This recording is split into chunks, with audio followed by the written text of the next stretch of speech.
Hi friends, it's Valerie. Welcome back to another week's What's for Dinner. If you're new here, I'd love if you'd hit that subscribe button so you don't miss out on any future What's for Dinner videos. And if you're coming back for another week, thank you for supporting me. I really do appreciate that. I've got 3 inspiration meals for you again this week, and I hope that you enjoy them. Don't forget to leave a comment down below if you have any recommendations for any meals that you would like to see. And other than that, let's get started. This first recipe is an Instant Pot creamy Tuscan sausage pasta. I'm starting off with my Instant Pot on the saute function, on the more saute function, and I went ahead and put 2 tablespoons of butter in there and let that melt. And I'm also adding in about 2 to 3 tablespoons, actually about 2 tablespoons of minced garlic. Then I'm going to be adding in this 1 pound package of pork sausage. And I'm just going to use my meat tool to go ahead and break that up, and I'm just going to go ahead and let that brown in the pot. And I'm going to continue to let that brown until it's almost all the way cooked. You're still going to see a little bit of pink in the meat because I'm going to leave it to cook the rest of the way under pressure.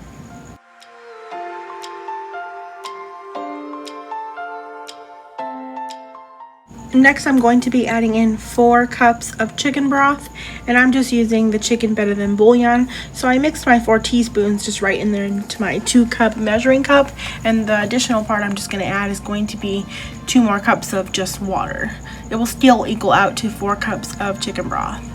Now I'm going to season that with 1 teaspoon of Italian seasoning, half a teaspoon of parsley, and 2 teaspoons of onion powder. And then I'm just going to go ahead and give that a good mix to stir all those seasonings into the liquid. Next, I went ahead and diced up about 4 ounces of sun-dried tomatoes, and I'm just going to go ahead and add that into my pot, and I gave that a quick stir. And now I'm going to go ahead and add in 1 pound of penne pasta, and I'm going to use my spoon to press this down into the liquid, making sure not to actually stir the pasta. So you're just going to press it down just so it's below the surface of the liquid. If you have a little bit above, it's fine. And then on top of that, I'm just adding some spinach, and I've got maybe about 10 ounces. I didn't really measure, I just used a whole bunch that I had. You can use less or more, whatever will fit into your pot. It will cook down, depends how much vegetable you like. And then I went ahead and cooked that on manual high pressure for 6 minutes with an instant release of pressure when it was done. And once it was done, I went ahead and just took the lid off, and sorry for all that steam in the camera. But then I just gave that a good stir to kind of like mix everything together, break up the pasta. And now you're going to be adding in 1/3 cup of heavy whipping cream, as well as some Parmesan cheese. I believe I used half a cup there. And this Boursin garlic herb cheese, I went ahead and chopped it up a little bit so that it was broken into some smaller pieces so that it can melt up in the pasta quicker. I'm stirring that in, and then I'm just going to go ahead and let that kind of sit for a minute so the cheese can begin to melt, and then I'll go back and stir it again, as you can see that I'm doing there. Let me tell y'all, this is probably my new favorite Instant Pot recipe. It's super easy and it was fabulously delicious. I just served that with some garlic cheese toast and an extra sprinkle of Parmesan on top. It was so good. This next recipe is lemon garlic butter salmon and some air fried Brussels sprouts. So I'm just prepping my Brussels sprouts by cutting them in half lengthwise. I'm also just cutting off some of my ends because they don't look too great. So I didn't want to keep those parts on there. So yeah, so I'm just cutting off those ends and then in lengthwise, and I'm gonna season those later on. Also, this was maybe about 1 pound of Brussels sprouts. Next, I went ahead and lined my baking sheet with some aluminum foil, and I'm just taking some olive oil and spraying that onto the foil so that the salmon doesn't stick. And I'm going to go ahead and place my salmon fillets on there. I believe this is about 1 pound to 1.5 pounds worth of salmon fillets. And now I've taken 3 cloves of garlic that I've minced up, and I'm just evenly distributing that across the fillets. And I'm going to go ahead and just use my spoon to kind of spread that out so they all have a little bit of garlic across the top of those.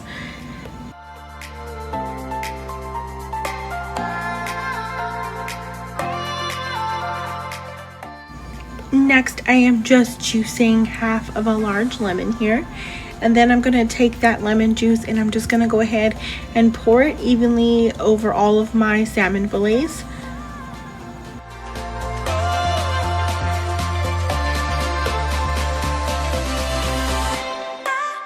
Next, I'm just going to be seasoning those with some salt and pepper to taste and about a teaspoon of Italian seasoning distributed across all of those. And then I'm going to bake them at 400 degrees for about 15 minutes, about 10 to 15 minutes depending on the thickness of your fillet. You just want an internal temperature of at least 145 degrees. For the Brussels sprouts, I'm just drizzling some oil on them, maybe about a few tablespoons of oil. And I'm also going to be seasoning them with 1 tablespoon of ranch seasoning, a quarter teaspoon of salt, a 1/4 teaspoon of black pepper, and 1 tablespoon of Parmesan cheese. And then I'm just going to use my tongs here to mix that all together to get them evenly coated. And then I'm going to go ahead and place those into my air fryer basket to a nice even layer there. Then I'm just going to go ahead and air fry them for temps that work for my air fryer, which is 350 degrees for about 12 minutes, and that time did work out right. And I forgot to mention earlier, which I missed this whole step of putting butter on the salmon before baking it. So here you'll see me just chopping up some butter very thinly, like as thin as I could get it, and it's about 2 tablespoons worth. And I'm just gonna go ahead and still place that right on top of the salmon. I still think it will be fine, even though I forgot to do it when baking. So I'm just going to place that on top, and I'm going to set that into the oven that still has that residual heat in it. And I am just going to let that sit for just a moment until that butter melts all the way. And as you can see there, it looks so much better. And here's those Brussels sprouts out of the air fryer.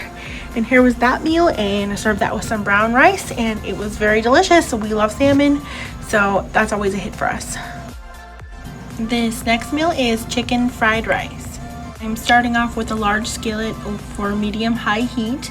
If you have a wok, that works just perfectly as well.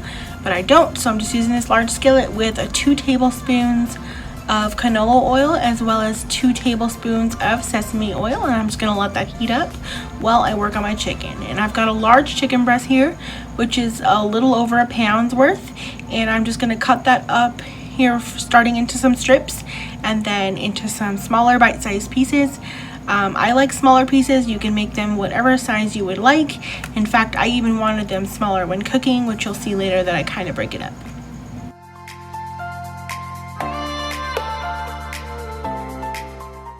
And when my pan and oil were nice and hot, I went ahead and just added that chicken into it. And I'm going to go ahead and just give that a good stir into the oil so it all gets coated, and go ahead and let that cook up. And you're going to want to go ahead and cook that for about 3 to 5 minutes total, making sure to stir pretty frequently to make sure that you cook all sides of that chicken. If you have any pieces that you can tell they still have pink, you might have to flip them just to make sure that they're getting all nice and cooked. And then once they're cooked, I'm just removing them from the pan to a separate plate. I'm trying to keep as much of the oil and liquid from the chicken there into the pan, because you're going to use that to cook the rest of this. So now I've taken about 4 cloves of garlic, and I'm just going to go ahead and mince that nice and fine. You can also just use pressed garlic as well. And then I'm also taking some green onions. I don't have an exact amount here because I just trimmed some of the ones that I keep on my windowsill, and then I did have like 1 or 2 in the fridge that I needed to use up, so maybe about 3 to 4 diced up.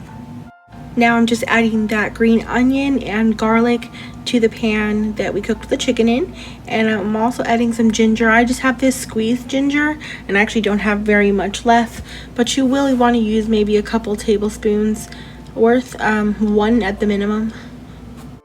Then just go ahead and give that a good stir to get it coated in the oil, and you're going to let that saute just for about 30 seconds to a minute.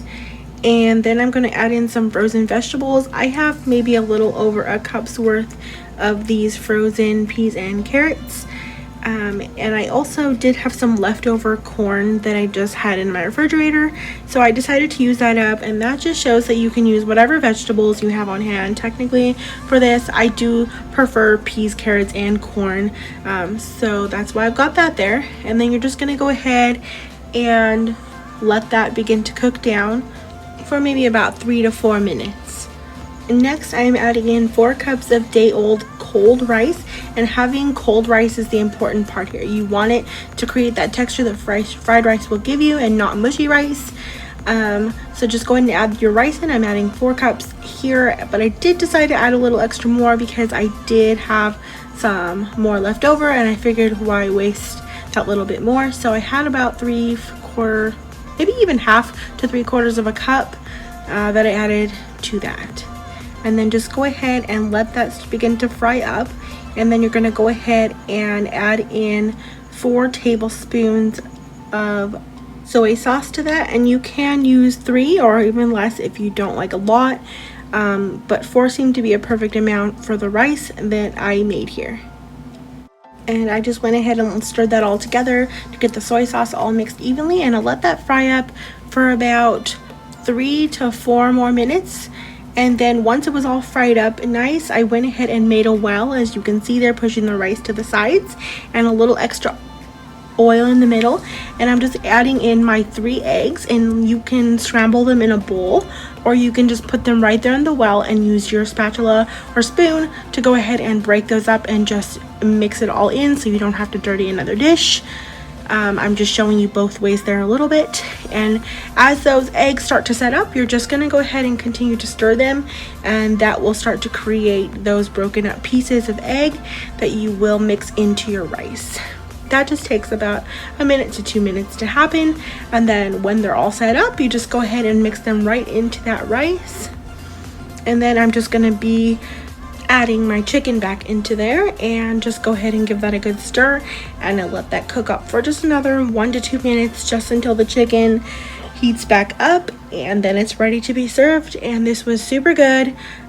We love that Chinese style takeout rice. I just served this by itself. It was a quick, easy meal to throw together, and it's got all the things, vegetables, chicken, all of it, and it was really good. So I hope you enjoyed this, and thanks so much for watching. Don't forget to hit that subscribe button so you don't miss out on any future What's for Dinner videos, and I hope you all have an amazing week.